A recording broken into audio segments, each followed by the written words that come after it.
চির প্রতিদ্বন্দ্বী ইস্টবেঙ্গলকে হারিয়ে 23 বছর পর ডুরান্ড কাপ চ্যাম্পিয়ন।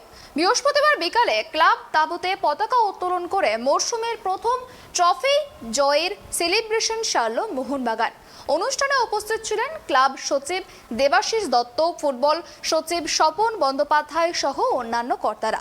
উপস্থিত ছিলেন কোচ হুয়ান ফেরান্দো সহ ব্রেন্ডন হামিল, বিশাল কাইটর, কিয়ান ম্যাকাবলারা ও সচিব। ফুটবল সচিবের সঙ্গে ক্লাবের পতাকা উত্তোলন করলেন কোচ ফেরান্দো।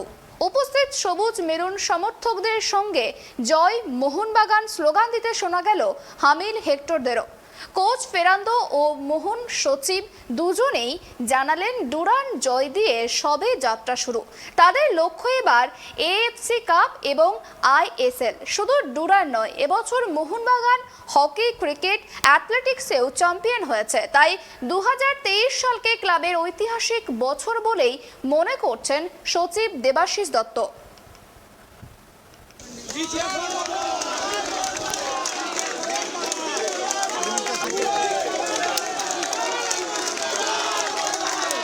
এই বছরটা মোহনবাগান ক্লাবের জন্য একটা ঐতিহাসিক বছর।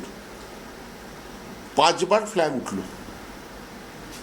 আইএসএল জয় প্রথমবারের জন্য,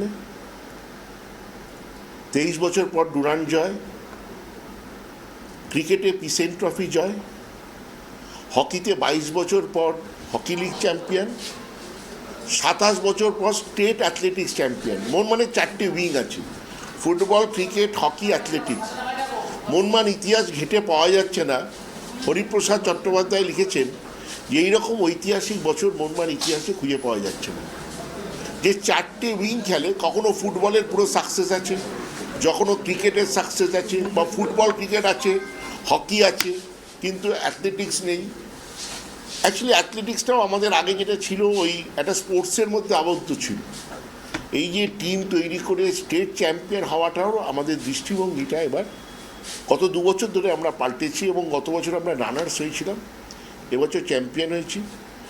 অ্যাথলেটিক্সেও রানার্স হয়েছি ইস্টবেঙ্গল, হকিতেও রানার্স হয়েছি ইস্টবেঙ্গল, ডুরান্ডেও রানার্স হয়েছি ইস্টবেঙ্গল। তো সব জায়গায় কিন্তু আমরা ওদেরকে হারিয়েই 1 নম্বর হয়েছি। তাই নিয়ে ফ্ল্যাগ আরও 1 বার নয় 5 বার তোলা হলো এবছর, যেটা একটা ঐতিহাসিক বছর, এবং প্রত্যেকটাই বিভিন্ন উইংয়ে। এটা যদি 10 জনে খেলে চ্যাম্পিয়ন হতো নর্থ ইস্টের বিরুদ্ধে, হয়তো এই সাফল্য থাকতো না বা এই আনন্দ থাকতো না।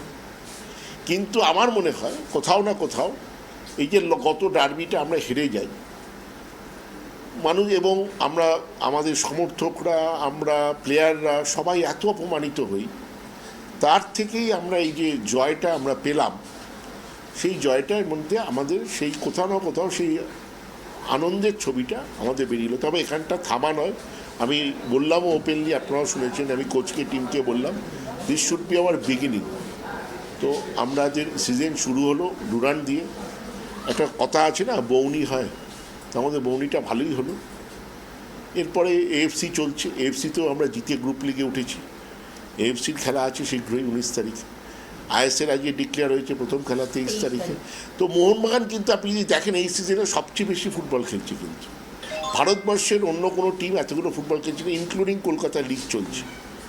তো ভালো, আমাদের প্লেয়ারও সংখ্যাও নেওয়া হয়েছে অনেক চিন্তাভাবনা করে, জুনিয়র সিনিয়র মিলিয়ে আমাদের 13টা প্লেয়ার ইন্ডিয়া ক্যাম্পে, 4টে ইয়াং জুনিয়র টিমে, 9টা সিনিয়র টিমে। তো is not a matter of joke.